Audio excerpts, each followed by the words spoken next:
Hello everyone, আজকে আমরা অষ্টম শ্রেণীর তড়িতের রাসায়নিক প্রভাব নিয়ে আলোচনা করব। চলো শুরু করি।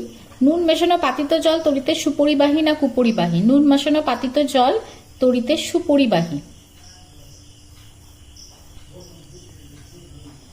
একটি তীব্র তড়িৎ বিশ্লেষ্য হলো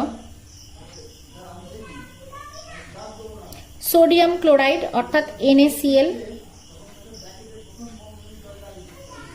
তারপরে তোমার হচ্ছে KOH sodium potassium hydroxide, H2SO4, এগুলো হচ্ছে তীব্র তড়িৎ বিশ্লেষ্য। Sulphuric acid.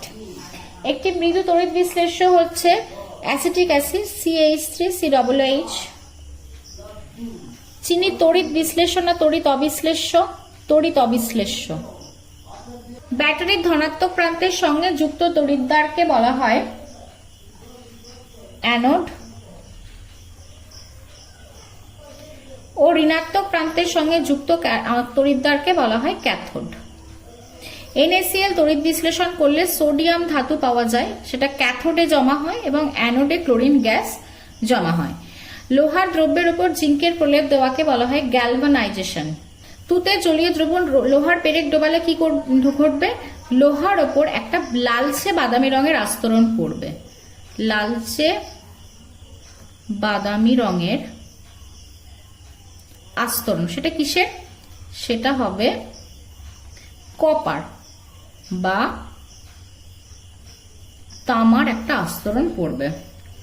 লোহার চামচের ওপর নিকেলের প্রলেপ দিতে আমরা ক্যাথোড হিসাবে এবং অ্যানোড হিসাবে কি ব্যবহার করব?